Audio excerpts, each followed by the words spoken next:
We are recording. Welcome everyone to Emancipation Party 2.0, catalyzing GameB-Infused political action. I'm Albert Kim, founder of Noetic Nomads, a community of radical thinkers and doers co-creating a more beautiful future. I'd like to thank everyone gathered here today for what looks to be the kickoff of something much greater, and we very much appreciate your interest in today's endeavor. Now, the origin of this session was an exchange I had with our facilitator for today, Ryan Nakade, who's very much into mobilizing a political movement inspired by integral and progressive thought. Now, he proposed a panel for people in the sense-making and adjacent communities who want to run for political office, so we could turn these abstract systems change ideas into reality and carve out a space for political transformation. Now, one thing mentioned in our exchange was Ryan's desire to revive something akin to the Emancipation Party. Now, if for those who are unaware, this is the third-party experiment started back in 2013, out of which the GameB movement was born. Now, I found it natural that to help guide the next generation of civic hellraisers and do-gooders, we have here the inimitable founder of both those movements, the one and only Jim Rutt. So I'd like to start by Jim. Thank you so much for joining us here today. Hey, thank you. This is interesting. Part of the the GameB story was that in early 2014, we basically put both the Emancipation Party idea and GameB into spore mode, where the group that we had built this far, it said we've gotten as far as we can take it. And then in 2018, these spores started to re-sprout and come back to life. The GameB spore first, now looks maybe like the Emancipation Party spore might come back to life. Who knows? Though I'm sure we'll talk about whether it's advisable to actually try to launch a third party at this time. Yeah, definitely. Those spores are definitely starting to sprout. We got mushrooms everywhere, and I like to talk about our facilitator for today. I guess he's a very powerful mushroom, Ryan. Ryan will start by facilitating discussion with Jim on the Emancipation Party, the origin and lessons learned. And then we'll have it out. We'll ask if there's any questions, comments for those particularly interested in running for office or in helping with campaigns. And from there, we can move more into like a group discussion or whatnot. So again, Ryan, please take it over from here and get us into catalyzing real political change infused with GameB principles. Thank you, Albert. Thank you. It's great to be here, and thank you everyone for joining. And I don't have a particular attachment to whether we crystallize a new political party or movement or not, but rather just there are so many brilliant minds in these spaces, right? In GameB, Metamodern, Integral, and adjacent communities. And I just wanted to see a little bit more conscious thought put into politics and political change and what role politics plays in all of the systems change and societal change that we talk so often of, and if we can actually find points of agreement or specific policies or even just meta frames for how we should best sense make around these very complex and very divisive and polarizing issues at these times. So it's an honor to be talking to Jim. Jim, it feels like I already know you, given I've watched like all of your podcast episodes, and your recent one with Layman was particularly awesome. So as Albert said, I'll have a few questions for Jim, and then we'll open it up to chat and specifically kind of prioritize people who have interest in running for office or being part of a campaign. So the first question for you, Jim, is with the Emancipation Party, what were you hoping to accomplish with the party? And if you could be as specific as you can about specific policies or ideas, that would be awesome. Well, of course, we thought we were going to take over the world, naive 12 people that we were, that we were going to somehow take advantage of a coming crisis of confidence in Game A. We didn't have the name Game A at the time, and we'd be there when the crisis occurred, and we'd be big enough to be the ones who had enough of the answers to step forward. And the ideas are not too far from many of the ideas in GameB now, which is that the establishment, as we would have called it in those days, was fundamentally captured by the inner cycle of money on money return.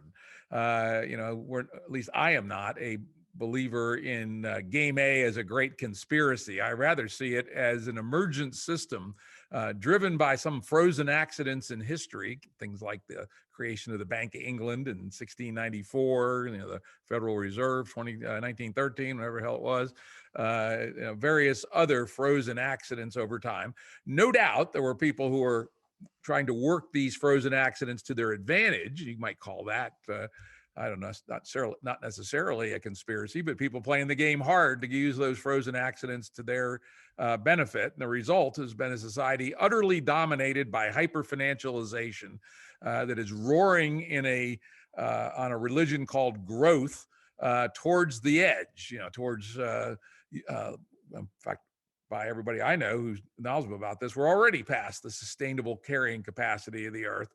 And we're just accelerating the demands on Earth every day. And the nature of Game A is it has no brakes because of the fact that it has a monetary system. And this was the original Emancipation Party insight, was that the fundamentals of the current monetary system demand growth or it dies. Specifically, the basing of our monetary system on fractional reserve banking, where the money is created for the loans through the banking process, but no money's created for the interest. Oh dear, right? And so we're on this perpetual treadmill. And while that's a deep root generator function, it produced all kinds of other things that have nothing to do with money, or at least not the inner cycle. For instance, we have a whole financial industry, which is abstracted several levels up from money itself, but it still dances to the beat of money on money return. We have a political system, which has been captured by vested interests of various sorts, some of them not necessarily money driven, but many of the biggest and most efficacious ones also under the hood, the beat of money on money return. So, that's what they're optimizing for.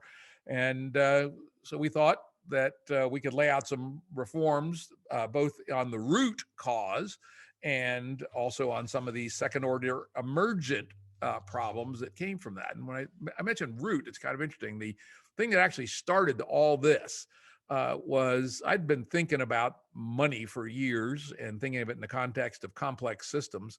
And I think it was February 2012, I wrote a 65-page paper on my thoughts, and it was called The Root Doc.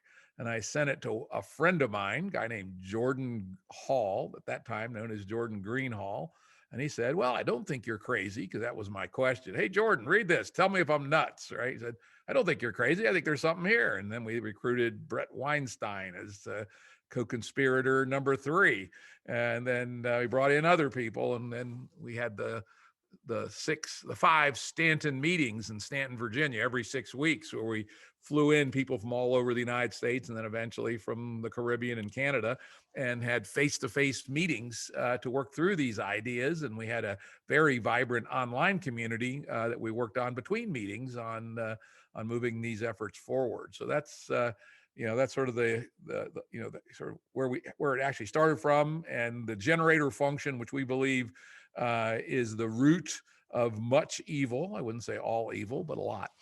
So anyway, by the way, the Emancipation Party website is still up. I've been paying the $10 a month ever since God knows when to keep it up. emancipationparty.org. And so there's 3 levels of detail on each of these 10 reforms or 11 reforms, whatever they are, that we created. And you can go pretty deep on them and read about them. You want me to go ahead and kind of go through quickly the 10 reforms, give people a sense of where our hearts were at? Sure, that would be great. All right, the first one, of course, we called free money, and that's a new monetary system where banks are not involved in the creation of money. Money comes into the system through a citizen's dividend. Everybody gets basically $2,500 a year of free money that appears in their account, which they can spend, and that's how new money enters the system. And it's a bunch of math on how much that stipend is, but you can read all that. That's generally the idea. And the system does not require the existence of commercial banks to be involved in money at all. They'll go back to what they used to be about, which is being smart and clever on who they lent money to and managing those loans appropriately. And in fact, there's no contradiction. Turns out that those two roles are entirely separable. There's no reason that banks should be in the money creation business and in the lending money business. There's some very good books actually on how to do that. Second one we called real transparency, or I think one of our damn editors took it to real transparency. I preferred radical transparency. And this is the idea that all financial transactions should be world readable. Certainly, literally the bank account of every company, you should be able to see every check they write, who it went to, and what it was for. Everyone who owns a legal entity, who owns it, how much, what they paid for it, when they bought it, and the full legal documents that did the transaction should be on a world readable database. We argued whether that should also include the personal realm. And we came up with a straddle, which was yes, but each person would get $2,000 a month of private money, which they could spend on their favorite vices. But anything beyond that would be transparent. Truthfully, there was never true consensus on that. And I think if anyone was going to go down the road of radical transparency, probably the best bet would be not to include the individual wallet. But frankly, I think it'd be a good idea to include it, but it's probably a loser in the court of public opinion. Next was open finance, and this was pretty technical. I had a many-year career building information systems for Wall Street and investors and big corporations and stuff, and so from that we developed a whole series of ideas about how finance itself could be made utterly and radically transparent in the same way all transactions became transparent. Today, the big hedge funds and investment banks get most of their profit from unfair information asymmetries, right? Which is kind of funny because the people that argue for market fundamentalism forget that one of the axioms of market fundamentalism is that markets are only efficient if everybody has equal and symmetric information. God damn it, and they don't. So this reform, while it's quite technical, is aimed at exactly that. The next is we called smart tax, which was elimination of all loopholes and deductions from the tax code. Tax capital gains, the same as ordinary income. We all know Warren Buffett said, hey, it's kind of bizarre that my secretary has a higher marginal tax rate than I do. He was the second richest guy in the world at the time. And most of that's because of lobbying-based tax advantages for capital gains, carried interest, and some other things. Get rid of all that, God damn it. We'd also, get rid of the basically include all taxes into one single tier of taxing rather than have all these games that people can play. And again, fairly technical. It's all written up in the system. Now, the next one is one that's very timely, which we called clean democracy. In fact, one of the organizing principles that got a lot of people interested was the fact that we had expressed the fact that money had corrupted politics. But as we started thinking about it and studied it, we realized there's actually some advantages of money in politics, right? Which is an election happens on one day, each person has one vote, which is indivisible. And so there's no way to get a partial signal of who is getting strength. And the nice thing about money is it's non-time synchronized. You can give money to a candidate at any time, and it's also partial. Let's say you have $100 that you have in your wallet that you're going to give out to politicians for this year. You can give out a penny at a time or $1 at a time. So it's not lump sum, and it's not synchronized in time. So we said, money in politics is actually a useful signal. However, what's corrupt is that people have differential sizes of wallet.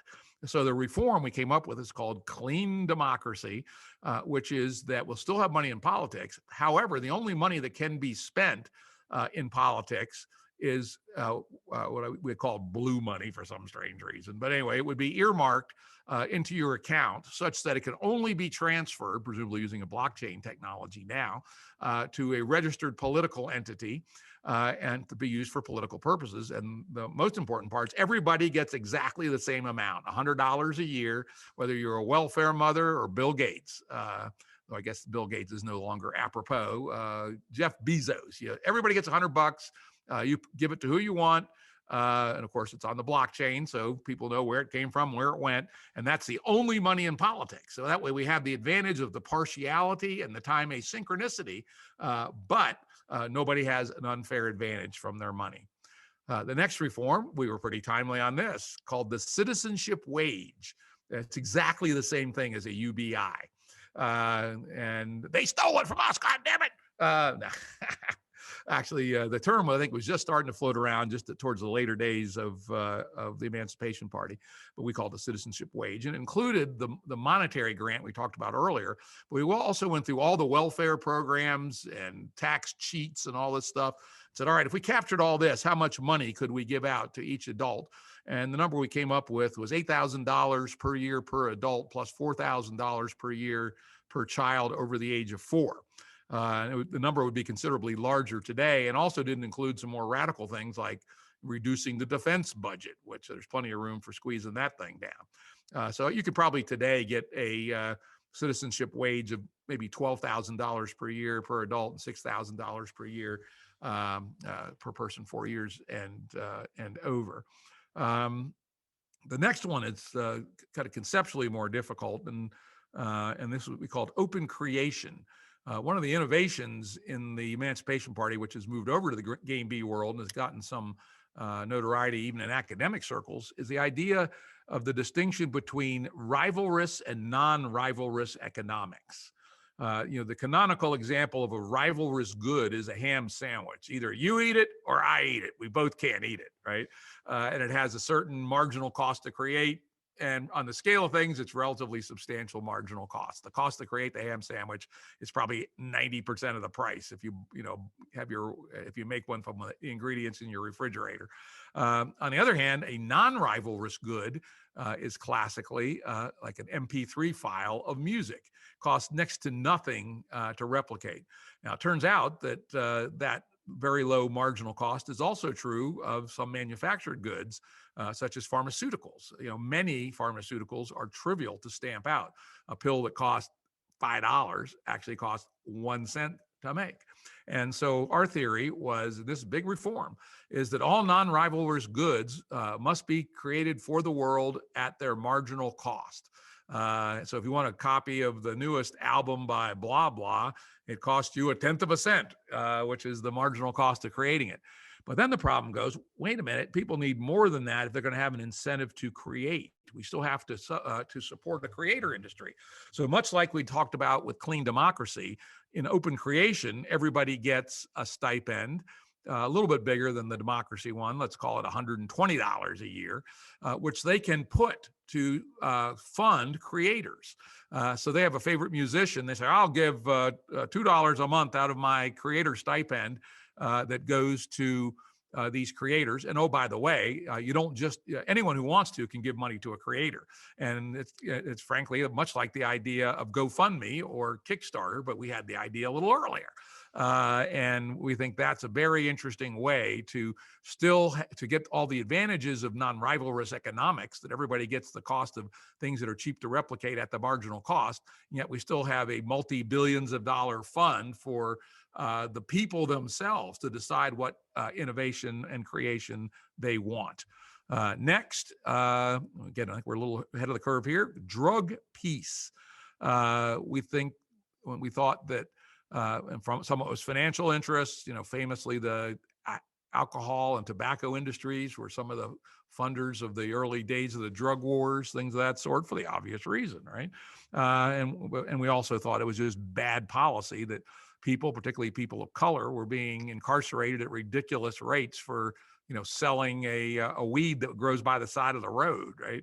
And so we were committed to a very bare bones minimum. This was 2012, early 2013, legalizing absolutely marijuana, totally, and not this goofy ass, half-assed legalization we have today with all these taxes and licenses and all this crap. It would be, hey, you want to grow some reefer in your backyard? Do it. If you want to sell it on a card table in front of your house, you're welcome to. Might have some rules against selling it to people 18 or under, but otherwise, why should the government have its sticky little fingers in this at all? And then we would pragmatically consider the other drugs and experiment with legalizing some of them, maybe all of them. And, I think that's where the world is now, kind of caught up with us. Oregon recently legalized heroin, I think, in small quantities. Maybe that's a good idea, maybe not, but it's worth exploring. And then the final one is just sort of plain common sense. We basically advocated what we called universal health care. What a concept, right? In the US, that would be the equivalent of Medicare for all. Anyone who follows the issues knows the United States is the only advanced country on earth that doesn't have pretty much full, good quality health care for everybody. And very ironically, we pay about twice as much per person for our unfair healthcare system as other countries do. Even Canada, very similar country, I think they pay 60 cents on the dollar for every dollar we spend. And they've got healthcare for everybody, basically. So that last one was probably less philosophically informed rather than just good governments informed. Everybody's got full healthcare, period, just built into the system. So those were the 10 reforms that we put out into the world in November 2012 and actually finalized them in January 2013. And there they sit for anyone who wants to take them and use them. Thank you, Jim. That was awesome. And I know that you've also explained elsewhere about kind of how the party petered out and how the political part kind of transmogrified into current incarnation of GameB. So I'll have one more question for you, which I think you partially touched on. But before I ask that question, I'm going to post a prompt in the chat, and basically it's if you want to run for office or be a part of a campaign. In the chat, please type your name, where you live, what office you want to run for, and why, and if you have any questions or comments for Jim.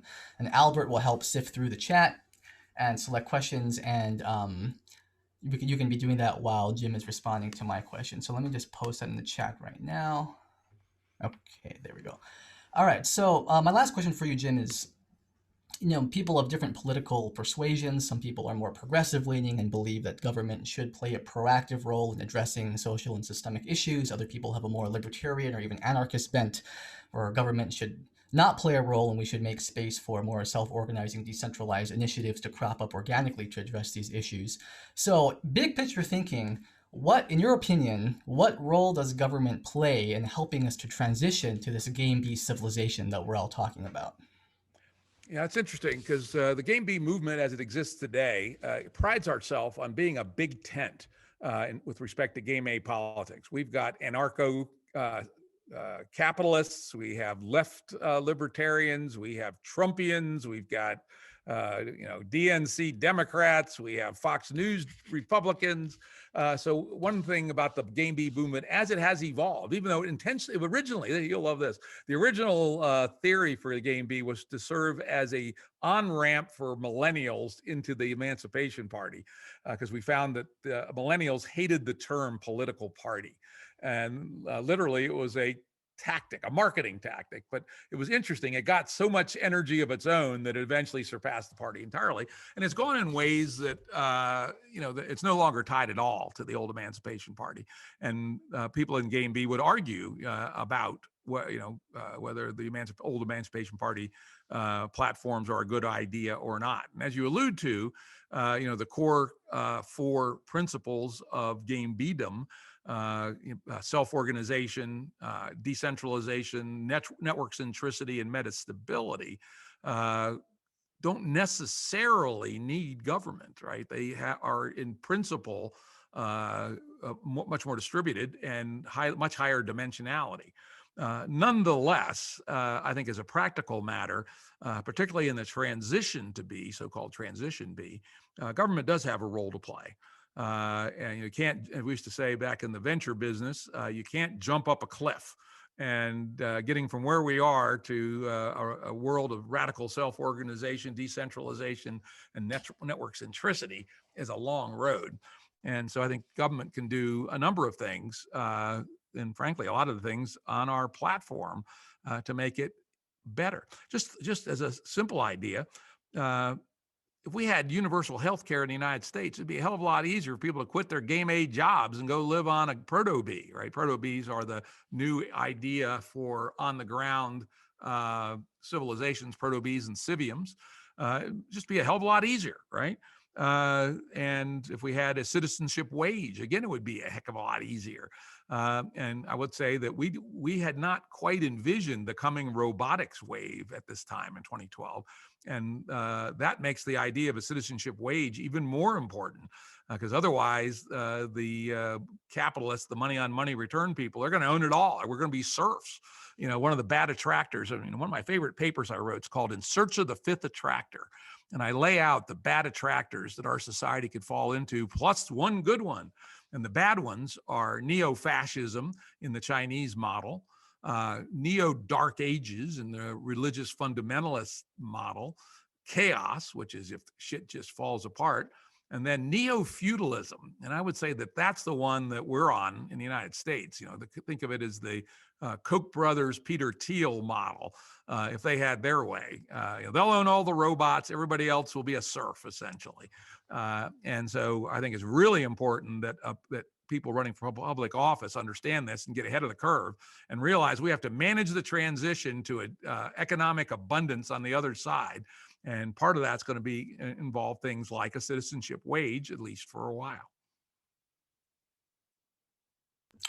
Awesome, thank you. So we'll go to some questions, and I only saw a couple posted in the chat. So at this point, I'll also ask if anyone else, whether you want to run for office or not, has questions or comments for Jim to respond to, go ahead and drop them in the chat.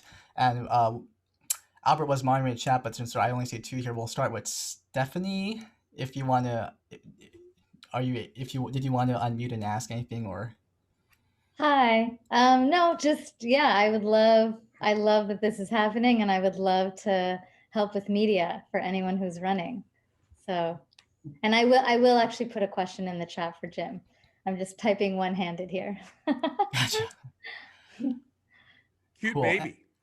I'm a new grandpa. Thank I have you. a new grandpa, so I'm definitely Congratulations. 6 months old, and we'll go back up and see her in a week. And we go about once a month, and she's a new baby every month, as you know. On behalf of the mom, thank you for going and visiting and helping out. Absolutely. Yeah. Great. And also just say too that I'm hoping to kind of parlay this one session into a series of meetings or gatherings for people who are interested in networking more and sharing ideas and kind of having brainstorming sessions about this. So if all of them don't get addressed today, then hopefully we'll self-organize into something more later. Albert, can you help me? I kind of got lost with the chat and everything. Could you help Oh yeah, sure. We could go to Simon Carter from the UK if you'd like to unmute yourself and ask us a question or give a comment. Well, only that we've set up a new political party in the UK, moneyfreeparty.uk. Most of Jim was saying seemed to revolve around the maintenance of money. We want to get rid of it. Just wonder what his thoughts are on that. This is something that Jordan Hall and I talk about at least weekly, which is probably the next generation of our thinking is going to go to decomposing money into multiple social signals. Money is essentially a social signal that serves to organize production, distribution, and investment, plus or minus. And those are things that need to be done in a society, but it's not clear that they need to be done by one signal denominated with one kind of token. So we're thinking hard about what that might be. If you guys have figured that out, I'd like to hear about it. You do need a social signal of some sort. The shit won't self-organize entirely without some way to coordinate who makes what, who gets what, how much of what is made, etc. So if you guys got something new, send it to me. I'm happy to look at it. If I like it, you can come on my podcast, the Jim Rutt Show, and we can talk about it. I talk about this kind of stuff all the time on that show. So what was that? Make sure that you put that in the chat box, and I'll make sure I take a look at it. Just check out the website. It's quite content rich. Most of it put there by Eric, who's on this call also. Cool. Good thinking. Glad people are working on this. People will think you're nuts, by the way. One thing I should mention as a committed monetary crank, particularly in the days when I was working on it full time, when you get talking about new monetary systems, people's eyes glaze over. So if you're going into the politics of it, don't talk about the monetary system other than that it's in the platform somewhere.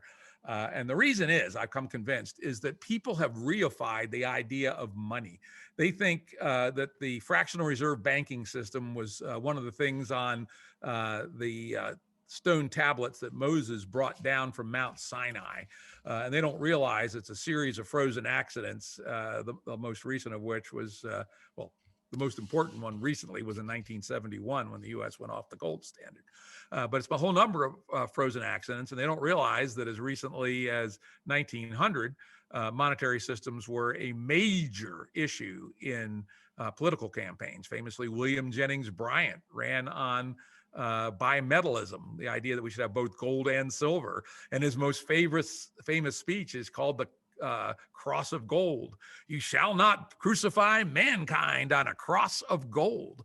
But these days, I would not lead with money because it puts people to sleep.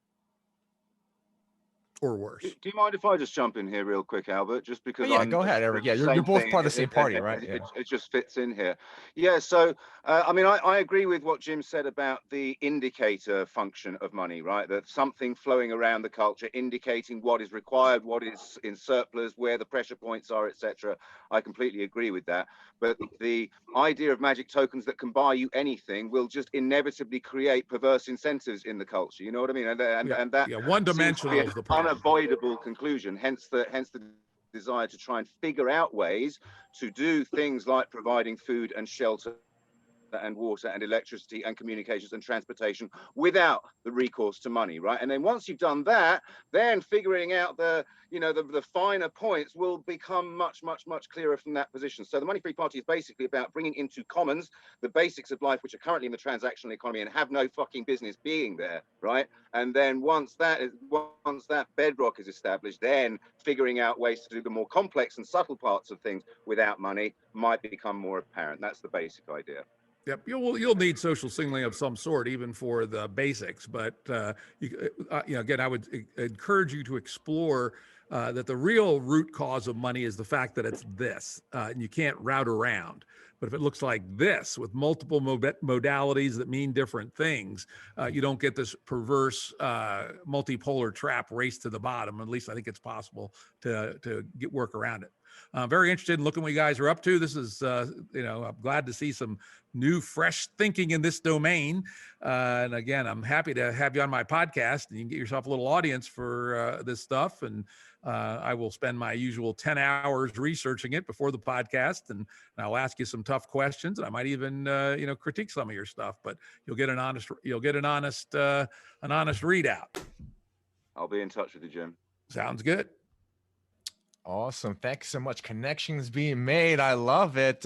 Next, Nate Kaufman. Would you like to unmute yourself and ask Jim your question? Sure. Hi, Jim. I'm Nate. I'm from Pennsylvania, quite a rural and conservative district in Pennsylvania. I plan to run for office at some point, not sure what office yet. In the meantime, I would love to work on some campaigns. My question, I'll just read it. How do you think about translating GameB frames to the normies, whether that's GOP or Trumpist populists or progressive liberals? Do you lead from ahead, pulling people toward anti-rivalrous thinking, so just stand up and say what it is that you believe, or do you push from behind and meet people where they are? And what I'm thinking is, in my district, which is plus 20 points Republican, how would you even start to talk about things like universal health care when, from the Game A point of view, you're just a progressive liberal? Yeah, that's, of course, I live someplace similar. I live in the lowest population density county east of the Mississippi, down in Virginia, not far from the West Virginia line. Our whole county, 450 square miles, has 2,200 people. The electoral precinct I live in went 75% for Trump. So I know of what you speak. And it's an interesting issue, though. Interestingly enough, I believe that these people, if they're approached correctly, are probably more amenable than the people in New York City or LA, right? Because they're the ones that have been screwed the most by Game A. And they have also been screwed by, the master of lies, old Mr. Cheeto himself with the orange skin and the comb over. And so I think they are amenable to it over time, so long as you speak their language and that you don't lard it up with a bunch of cultural unnecessary stuff that turns them off. And oh, by the way, it's not a journey of a single day. It's a journey of many years. And you'll get only a few people have ears to hear. In fact, actually, this is a very good point. The current, I would say, center of thinking in the GameB space, and again, there is no official GameB doctrine, which is somewhat problematic for communication purposes, but it is what it is that the time is not right for a explicitly GameB politics because we don't have enough evidence yet. It's just a bunch of people saying, hey, we think we're geniuses. Here's the idea for the operating system of the future. Hell, if I was someone that lived here in our county and heard that, I'd say, well, sounds like horseshit to me, right? So we're focusing in the short term on creating the proto-bees and the civiums, which is, and also other forms of people living together in GameB ways. And, I think if we come back in 5 years and say, oh, here's 50,000 people living according to the ideas of GameB, have their own alternative social signaling system that organized, particularly to Eric's point, to the necessities. Nobody in GameB will ever be homeless by definition. If you become part of GameB, we'll take care of you. It's just the way it is. And that should, any normal civilization should be that way, right? And the depravity of people living on the streets, there's something fucked up about that in a huge and major way. And the good church-going people here in our county would understand that, right? But if you come up from that perspective of hectoring big city people who look down on country people, of course they're going to tell you to go fuck yourself. And that's not where GameB is going to come from. We're going to be rural based to a substantial degree.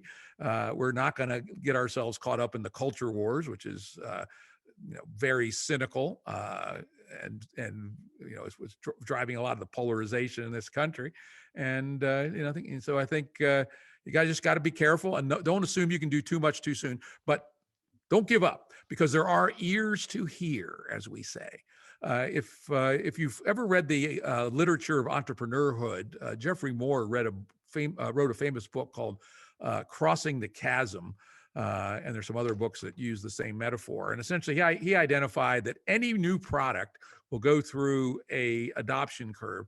Well, first, there's the innovators, which he estimates to be 1.5% to 2% of any population.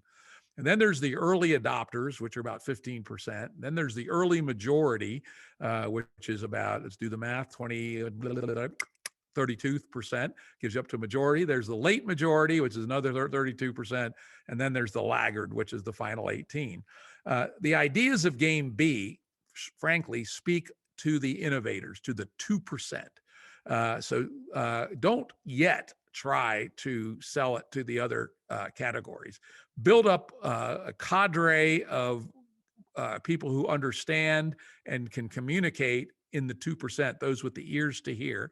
Relatively soon, I think the next major debacle in our system will open up the early adopters. And in fact, the piss poor response to COVID by most of the governments in the West may be doing at least in part. And so then you got the next 18%. And it turns out once an idea gets out to about 15%, it's at the point where it can take off.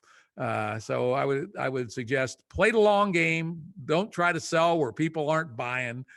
Find the 1 or 2% that currently have ears to hear, and to the degree you can demonstrate rather than say, so much the better. All right, awesome, Jim. Next, Alexander Gould. Would you like to unmute yourself and ask Jim your question? Let me take a 1 second break sure. and go get my cup of tea. Sure, no problem. All right. In the meantime, as Jim takes his tea break, anyone want to chime in and have any comments on discussion so far? Go ahead, unmute yourself. Yeah, I'll chime in a little bit. Hi, my name is Duncan, and I have a couple comments here.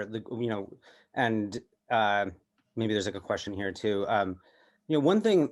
So I used part of the Green Party back in the day, and I remember like kind of being like, oh, this is the only game in town when it comes to like third-party politics. And I heard even like Jim's joke about like, they stole the idea from us, but I'm thinking about like, how can we get all these different sort of third parties kind of that are popping up, like to be able to work together? Because I know that there's all sorts of different ideas and somehow these are going to need to be working together, and, you know, um, and I also just want to put a little extra emphasis on Jim's point about the importance of demonstrating that game B reality is a possibility. And I think that, like I'm personally interested in thinking about like, how can we create demonstrations of non-rivalrous, deliberative, participatory democracy?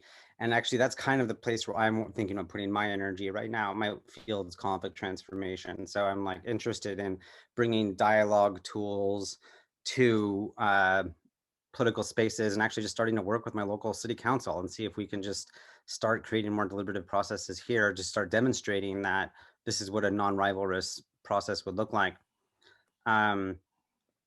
Yeah. Yeah. And I'm also supporting the idea of the long game. I think that this is something that we need to remember, that we're not going to get, thinking about what we can accomplish in 10 years, like opens up a whole world of possibility. Thinking about what we can accomplish this year is going to make us be frustrated. Now, let me address that last point first. And this is very important. The most comprehensive thing I've written so far on a possible route to Game B is a paper I wrote called A Journey to Game B. It's available on Medium. And I lay out a 70-year road to Game B on that one. And I lay it out step by step and in some detail. I think it's like 24 pages, something like that. However, I also promise in that paper that I'm going to write a second paper, which I haven't yet done, but I have the ideas and the notes are coming together, called The Short Road to Game B. In fact, I subtitled that one The Long Road to Game B. And this is hugely important, and why we need to be working hard every day. Because you say, wait a minute, 90 years from now, 70 years from now, what the hell? Why should I work hard on that? The reality is the unfolding of our civilization is a high order, complex, adaptive system. And one of the things we know, and I've spent the last 20 years studying complexity science in association with the Santa Fe Institute, where I'm a researcher. I'm also on their board, and I'm their former chairman. So I have learned a lot of complexity science. And if there's one takeaway that's the most important about that, is that our ability to foresee the unfolding of complex adaptive systems is a lot less than we think it is. I push the idea of epistemic humility. That if you think you know what's going to happen in 20 years, I'll bet you any amount of money you want that you're wrong, right? Because the chances of calling what our society looks like in 20 years about Zippo. In terms of a relatively recent example of that, consider the collapse of the Soviet Union. People have gone back and looked at the literature, and even 2 years before the collapse of the Soviet Union, about 6 people of any standing in the world predicted it, and they were minor academics. So this is an amazing phase change that occurred from nowhere. And it's important to know that Game A could go through such a transition. And so one of the reasons why we have to be working as hard as we can to build Game B is so that we have a cadre of people who have a deep body of thought and know what to do if and when the crisis occurs. And that's an if. There are some people in the Game B movement who are absolutely convinced that on February 4th, 2026, civilization will collapse. I'd say wrong. I can't tell you when. Anyone who claims they can tell you when, don't believe them. But as an ensemble of risks, what's the chance that our Game A civilization will reach a serious crisis sometime in the next 20 years? I think it's pretty high. And so that is another part of being ready for. So you imagine we're 3 or 4 years from now, and we have a couple of million people who have absorbed what we're doing here, and the 2%. That 2% be 7 million people, approximately 6.6 million people in the United States. We won't get them all. Let's say we get half, a third, 2 million people. And the shit starts to hit the fan and no one knows what to do. We have 2 million people that can step forward and say, hey, we know what to do. God damn it. Here it is. Right. And at times like that is when there could be a short road to Game B. And it's one of the reasons we have to get up early every day and work hard to bring this thing into realization, because we don't know when the short road to Game B might open up. All right. Awesome, Jim. And Alexander Gould, would you like to ask your questions, Jim? Hey, yeah, thanks so much for talking today. So just for a little bit of context, I was along with I think a couple other people who are on this call, I was pretty involved in the Unity movement, which was Brett Weinstein's movement to try to get, you know, a Republican and a Democrat into office. And we kind of did a lot of political action and actually organized a lot of people and ended up, you know, engaging. I think our email list by the end was close to 40,000 people. So I think there is some movement and a hunger, more than people realize, for kind of at least as partial movement into the Game B space. Andrew Yang is advocating for a universal basic income, and that gets a lot of traction. So I think that there are a couple of those key ideas that can work in the Game A system and get a lot of traction. And it's through those ideas that we can start to, you know, push the wheel forwards. What doesn't exist yet is a home for those ideas outside of individuals. And I do think politics essentially is about individuals. So my question is, how can we kind of build that home for those ideas in a more dynamic and interesting way, potentially a party, potentially something else for those key ideas, and then let people emerge to support those ideas. So, you know, you say we're supporting Andrew Yang even though he's not Game B, or something like that. Yeah, I think it's something that needs to be explored. And you know, after we realized the Emancipation Party, that we were just incompetent at party building, as Brett Weinstein actually said, he was, as I said, number 3 in the whole thing, in the formation. Too many Thomas Jeffersons, not enough Ben Franklins. By that he meant too many thinkers, not enough people that could go out and be front men, right? And I think that you got to think about that, right? Who's going to be your candidate? I did have Brett on my podcast not too long ago, and the punchline at the end is that I registered the domain name Brett Weinstein 2024.org, and I told him I'd hold it in escrow for him. Yeah, I think he'd be an interesting candidate for a bunch of reasons, because he's the anti-politician, he's unflappable, he's remarkably smart, and he's the right age. You know, I'm going to be teasing him. I will also say he told me all about Unity way before it was announced, and I told him exactly why it wouldn't work, and it didn't work pretty much exactly for the reasons I told him. But nonetheless, as you say, there was some very interesting learnings along the way, and the capturing of the mailing list and the general interest. And you may know, he and some other folks are working on Unity 2.0. Exactly what's in it yet, I don't know, but I know they're working on it. And I'll be interested to see. You know, I will give you an example of some of the other things that we've thought about. You know, if Game B or Emancipation Party 2.0 or something wanted to play a role without starting a political party, what would happen if we built a super PAC and went out and raised a bunch of money? You know, you know, as Lenin said, we'll get the capitalists to sell us the rope with which we'll hang them, right? So we'll use the dirty system of money in politics and raise $100 million, right? Suppose we have 2 million, say in 2024, we have 2 million Game Bers now. And then each come off of $100. We have $200 million, and say, we're going to put all that money on one person in the primaries, right?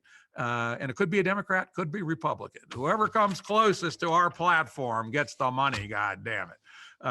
That's one way to play it. Don't know if it'll work.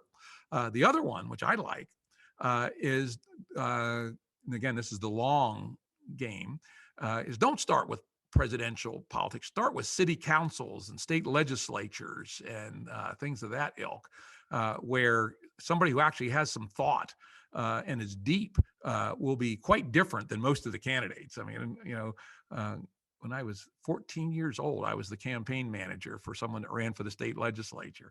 And he just barely lost. Scares me. The guy was a complete nimble, but it shows you the quality of candidates. Had a 14-year-old campaign manager.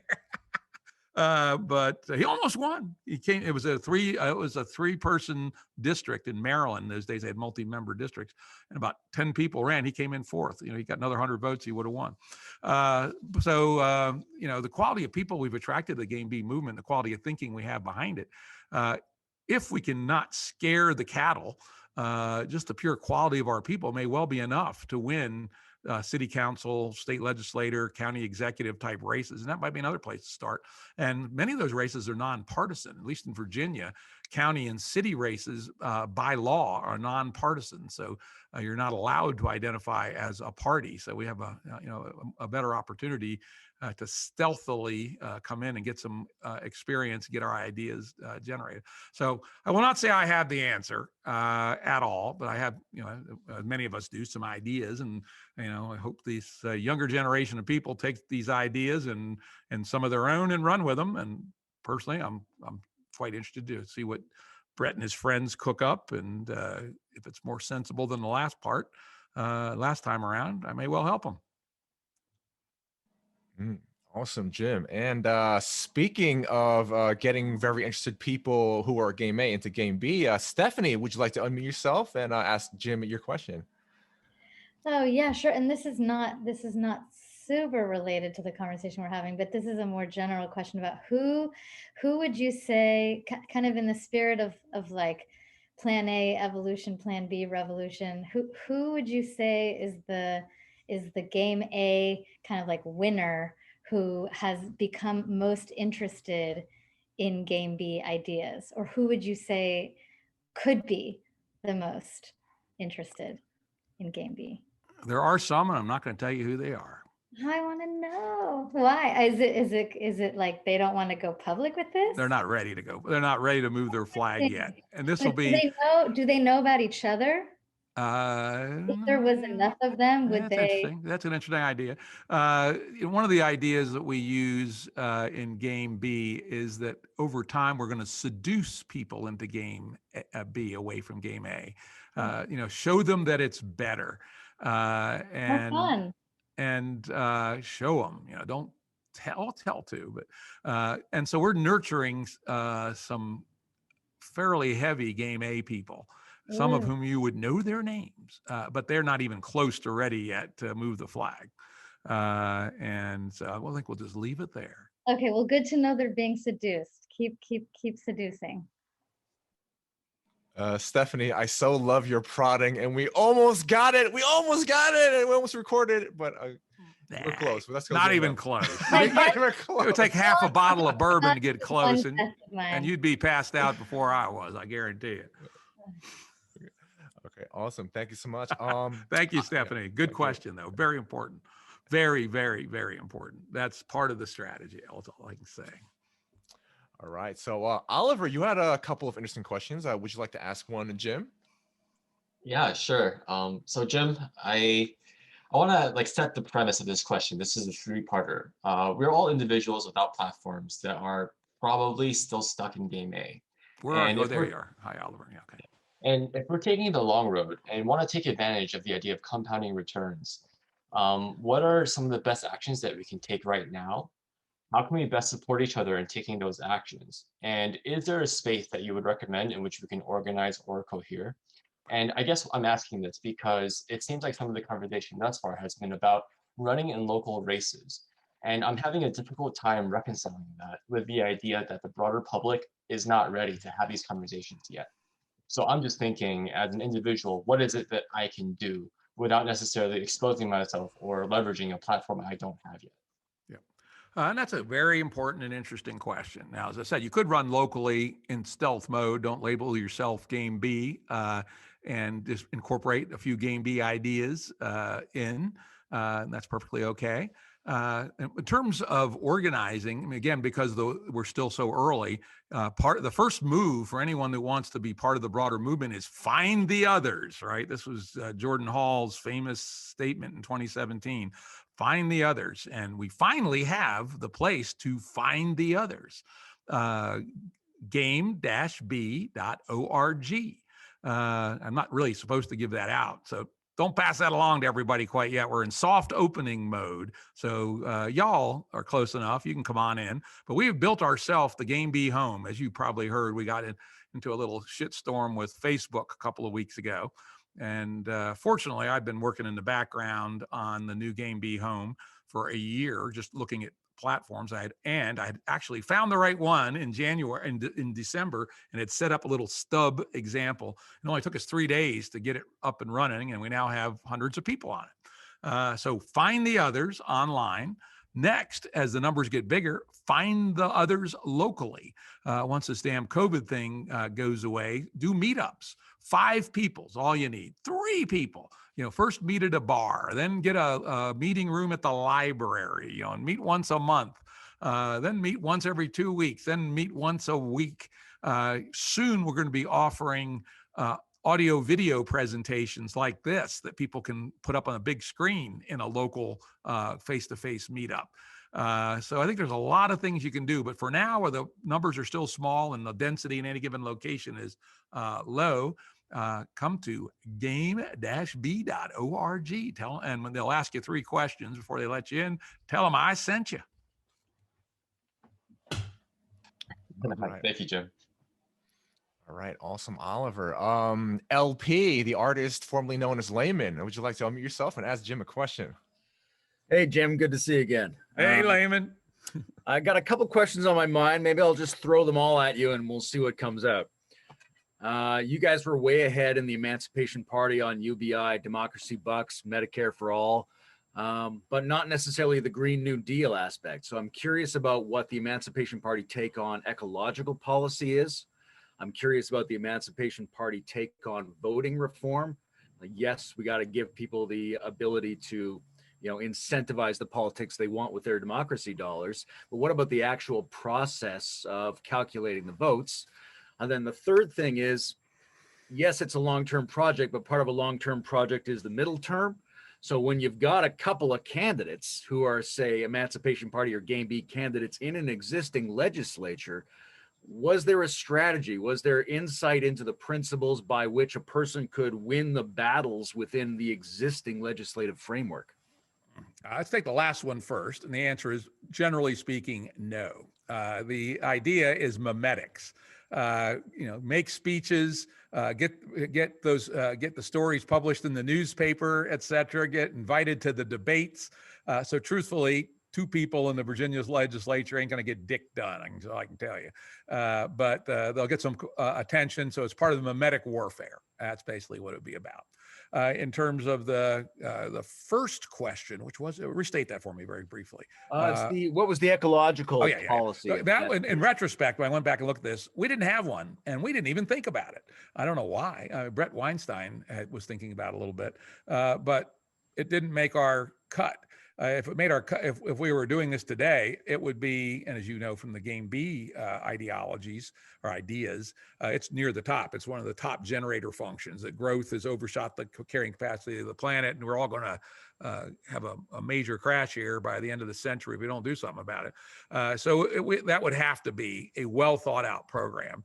And I've spent a lot of time thinking about it, but I've never written it down. And so somebody needs to come up with a smart one. And the current so-called Green New Deal floated by Bernie Sanders was complete caca, not good at all, and for a bunch of reasons. But someone needs to think that through with the best scientists, the best engineers, and it also needs to be woven into how it's going to be financed, either with, and maybe that's part of the new money system. Maybe one of the signals is energy versus environment, right? So I don't have the answers. I got some piece parts. Someone needs to do it. The Emancipation Party didn't do anything there. In terms of the medium question, I've spent a lot of time thinking and writing, or I have actually written it down, on something called liquid democracy. And we talked about this in the EP days and the early GameB days, because that was right when the German Pirate Party came up with liquid democracy. And I ordered their book and I signed up for their online service.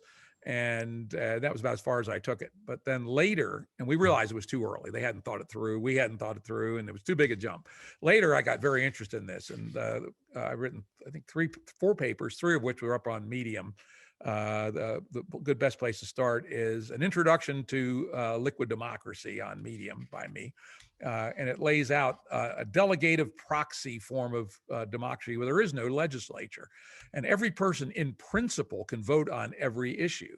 But the truth is people don't have the expertise, the motivation, or the time to do that. So you can proxy your vote by so-called issue area to somebody you believe is closer to you, who you know, who you trust, shares your values and has more expertise. So for instance, maybe you proxy your healthcare vote to your family doctor, and your education vote to your 3rd grade teacher who was your favorite teacher ever, right? And you proxy your environmental vote to the Sierra Club, and your gun control vote to the National Rifle Association, or whoever it is you support in that domain. And then they could reproxy, and eventually these votes get concentrated in people who are trustworthy with respect to point of view and knowledgeable with respect to the domain. And those proxy holders are the ones who essentially both initiate and approve legislation. Now, I'll also warn you, liquid democracy has never been tried. So in my papers, I constantly warn, don't try it at the nation state level first. I think it would be great to try at a proto-B, a community of 150 people, maybe 1,000, in a small town, in a club. Try it at some small scale first. I'm sure there's some problems with it. They may be fixable, maybe not. And then if it works at that scale, move it at a small city, might go to liquid democracy. I've talked to some people about, hey, wouldn't it be cool to run somebody on a liquid democracy slate on a city council, particularly one where the city council's been famously inattentive to the needs of the populace, right? Which is a lot of them. And so, there is an example of a radical new form of democracy that's kind of super democracy, but without elections. And for those people who don't want to get their head into that shit at all, they just pass their proxies on to people they trust, and they don't have to worry about it. Awesome. Thank you so much, Jim. Layman, did you have anything, a follow-up? No, I love all that stuff. If I had any other question to ask, it would be, how you guys thought about I know it's kind of a failed party, but how are you going to organize the party itself so that it could deal with complexity, right? So that the individual participants could have a simple enough interface in creating a party structure that was smart enough to adapt to and solve problems that are arising. Yeah, truthfully, we said just about that much that we needed to do that, but we will leave that to the student to figure out.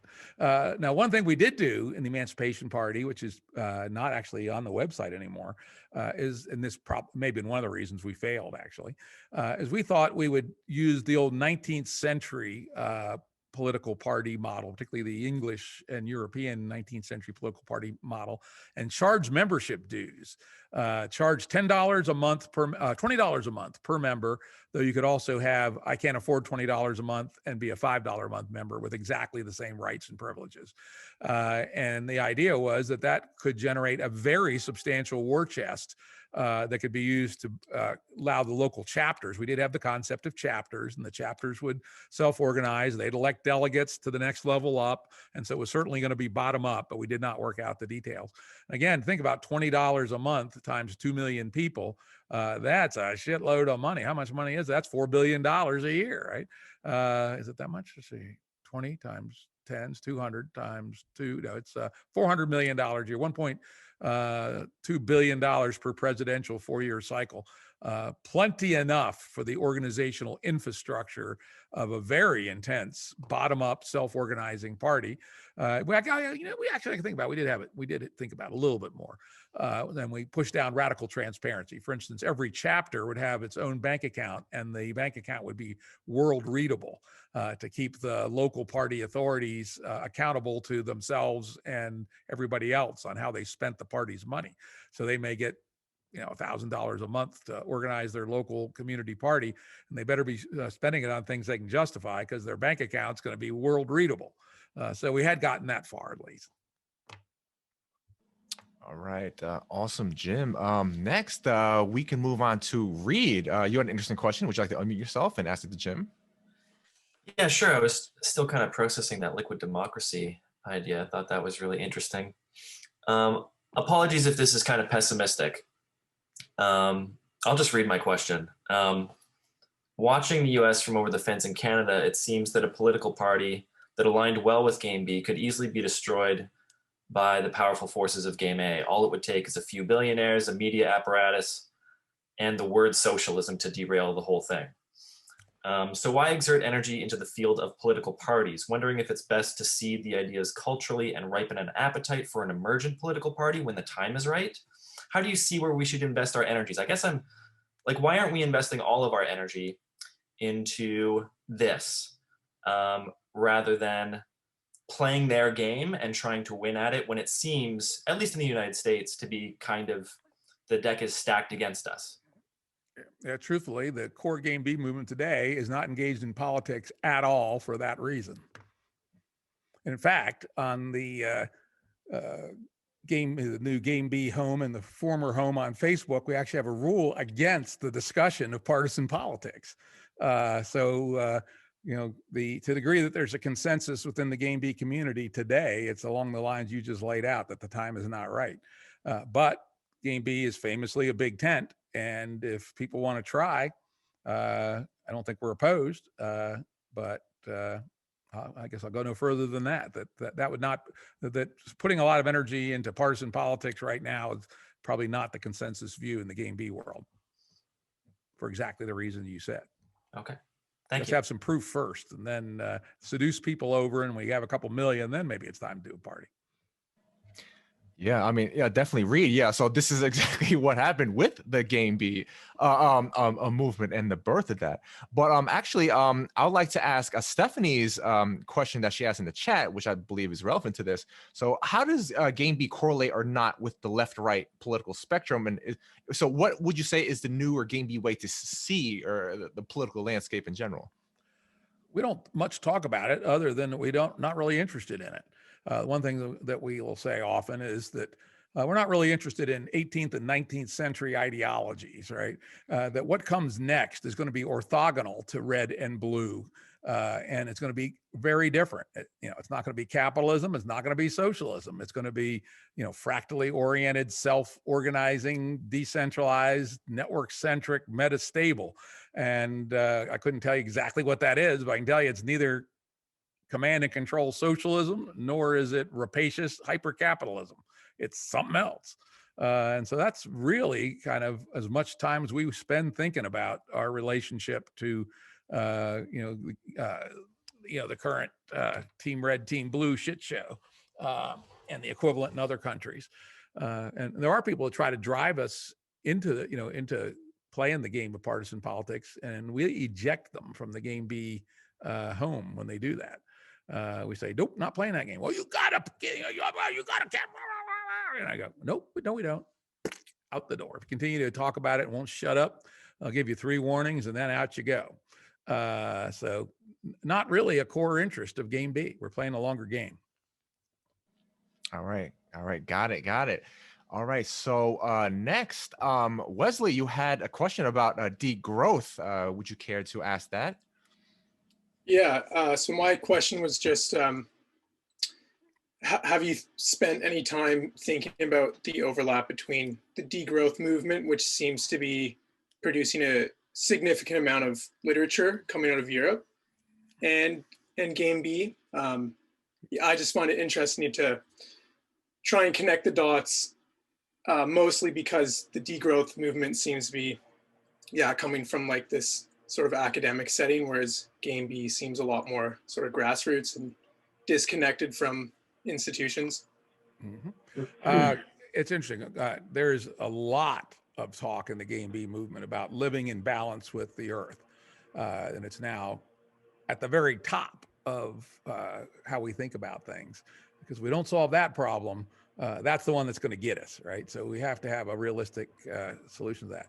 However, whoever came up with the name degrowth had the stupidest fucking marketing mind ever, right? Because it's not growth that's the problem. It's the use of the Earth's carrying capacity. And I basically steal this from Richard Feynman, one of the top physicists of the 20th century, who said there's tremendous room into the microcosm. Think about a computer chip, for instance. An incredible amount of interesting things that's made out of about a quarter of a cup of sand and a little bit of metal. And every generation, the computer chip gets more and more intricate, and yet the amount of material that goes into computer chip stays the same. So we're growing into the microcosm. As we learn how to do nanotechnology, the same, even more so. As we start learning how to build biological factories to make drugs and things and food later, the same. So degrowth, what the hell, bad, terrible name. Rather say we have to understand and honor the limits of the carrying capacity of Earth and create the highest quality of real life for people within that context. I'll give just another simple example about the microcosm. Frankly, I think Americans in particular have way too many clothes, right? People got, like, they even count how many shirts I own, but it's way too many, 40 probably, right? In reality, if I had 5, that would be enough. But imagine if instead of buying more shirts, I traded with my neighbor in my Proto-B each week for her to spend an hour doing some neat embroidery on my shirt. And so my shirt kept getting more and more intricate work of art every week. And I was giving, 3% of my earnings to her to do that. And so I'm enjoying this beautiful work of art that my 5 shirts are becoming. And yet the imposition on Mother Earth is hardly anything. And so there's an example of growth of beauty and aesthetics and richness into the microcosm. And so my life is better. People that look at me are better off because they see this beautiful art. The person who's doing the embroidery is better off because she's making a living doing what she loves to do. And yet, so we're all richer and we've grown in our richness, and yet we have not impinged in any material way on Mother Earth. So that's how I prefer to think about this. And GameB is quite mature in its thinking in this direction. So I think we're aligned in the mission, but I wouldn't touch the words degrowth with a 10-foot pole or even an 11-foot Italian. Awesome. Thank you so much, Jim. What a bunch of amazing questions. And we're coming to a close, perhaps one more or so. Eliu, you had a question on intentional communities. Would you like to ask it to Jim? Yeah, so my question was, what role do intentional communities play in the transition into Proto-Bs? So I'm currently living on an intentional community, and I feel like a lot of the, hardware is like ready for Proto-Bs, but a lot of the software isn't ready, or people don't necessarily have a lot of the same ideas.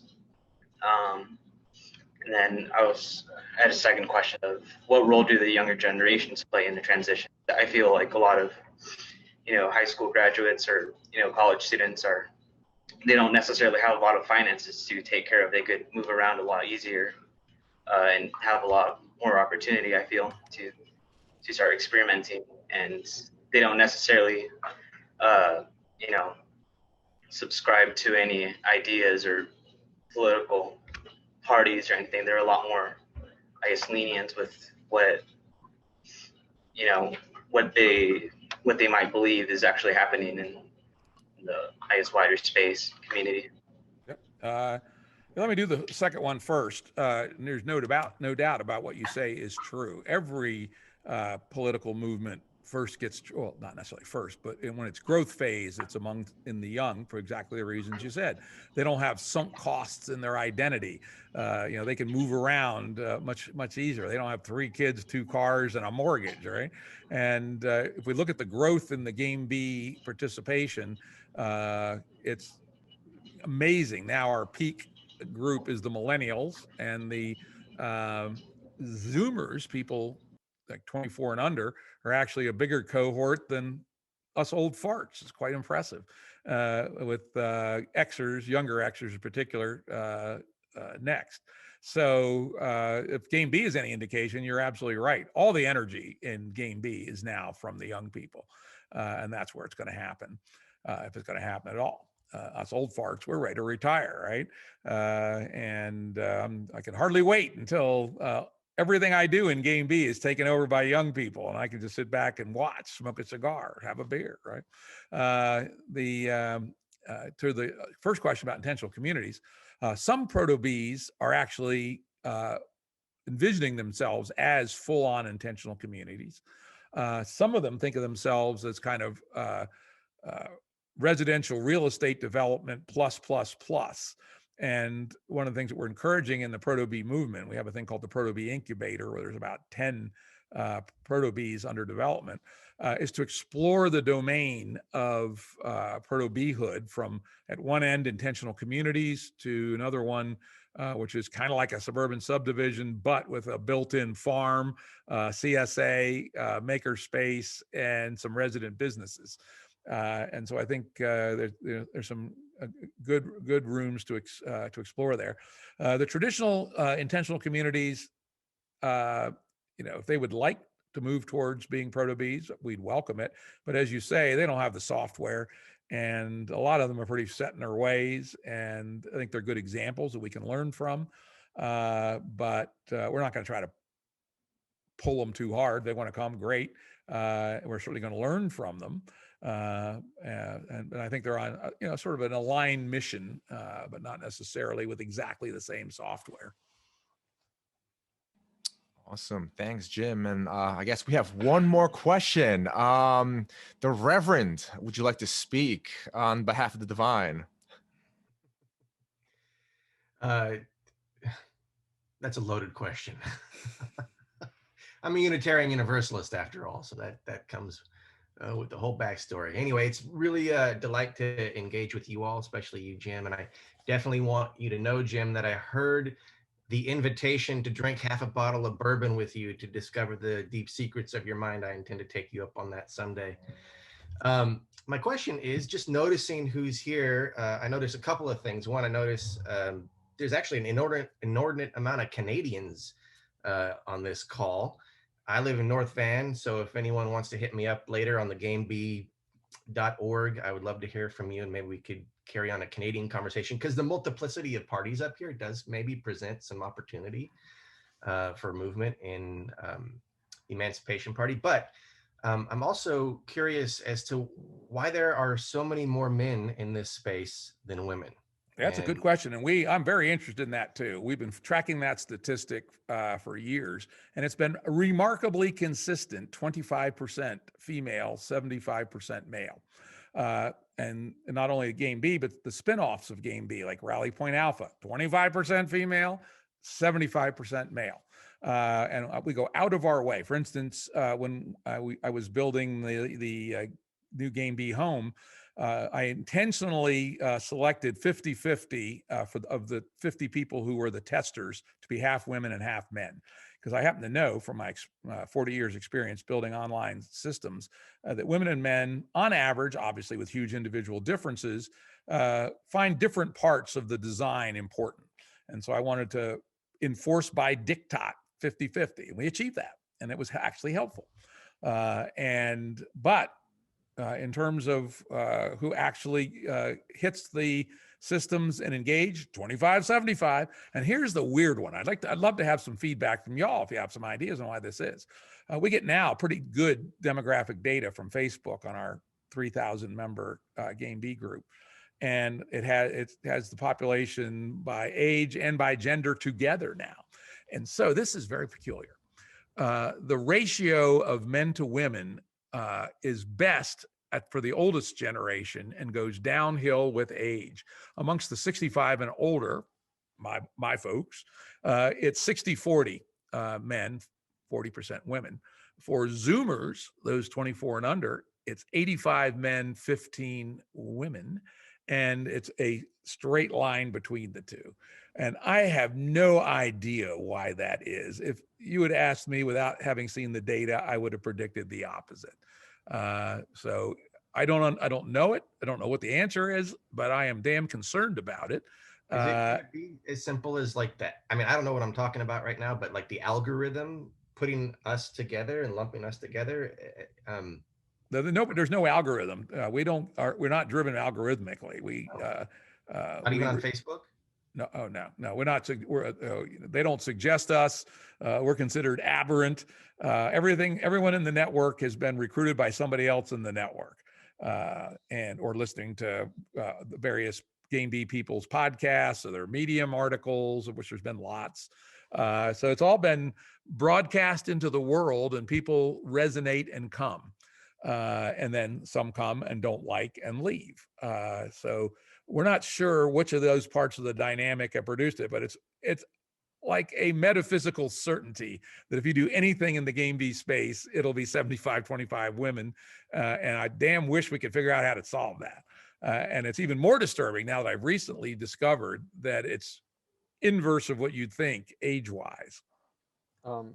Is it okay, Albert, if I try to offer something here? Yeah, I put it into the chat, Jim, and I'm curious what you think. So I would imagine that for nobody here may be a Jordan Peterson fan, but I do think that men in general probably are more willing to take certain risks, including existential risks, like getting their head chopped off.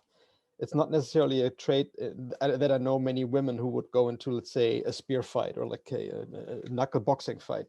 And, you know, going out on a limb and saying, hey, I'm supporting a group of people that has like some weird ideas, maybe something that men are just like more comfortable with doing, especially younger men. Whereas like once you get a little older, there's less to lose on some level.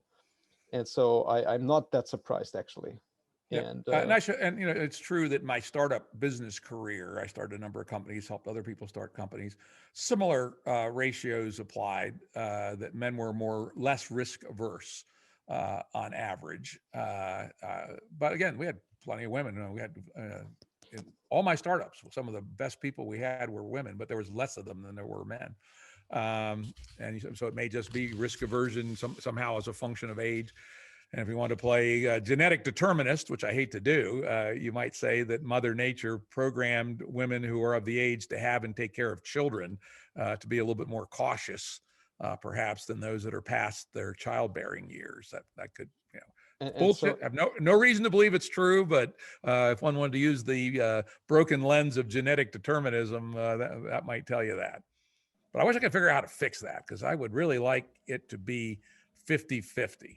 And I will say that we have a lot of women in leadership roles. The co-leader of the Facebook group, Sharon Lewis, the leader of Rally Point Alpha, Patricia DeLuccio. You know, we got Nora Bateson, we got Benita Roy, a lot of good thought leaders and operational leaders.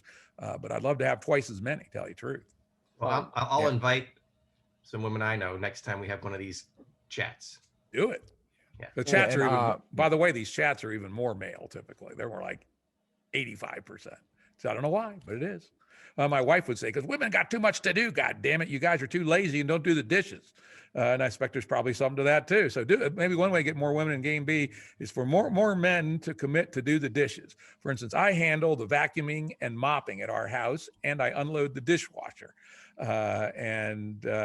If more guys did stuff like that, there were women that they are associated with would have more time to engage in this kind of thinking. So do the dishes, do the vacuuming, and do the mopping, and maybe that'll help.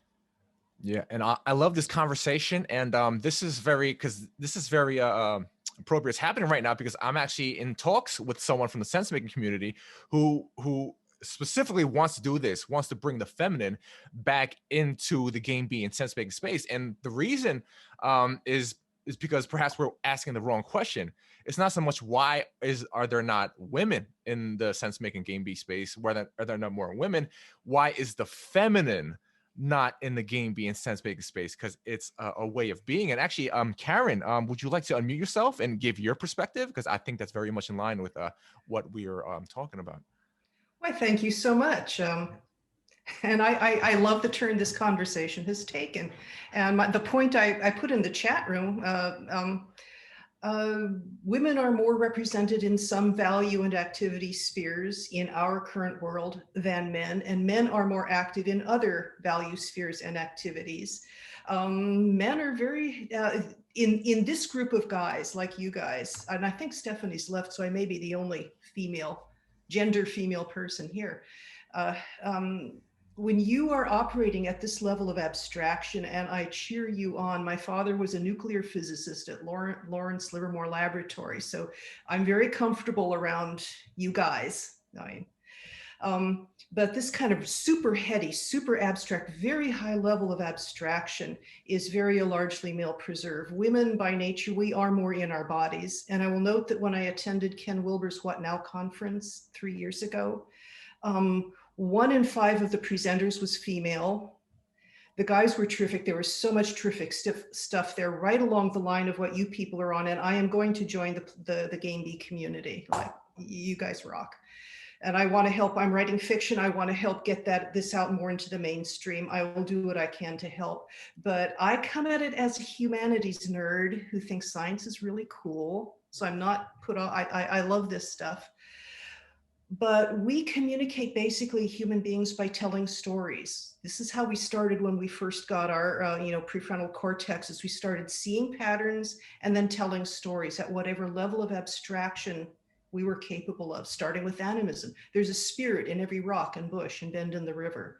And then we started, as we got more online with our prefrontal cortex, we started telling stories of gods and goddesses and our innate capacities and processes of nature. And you go up levels of abstraction with each of these stages of humanity.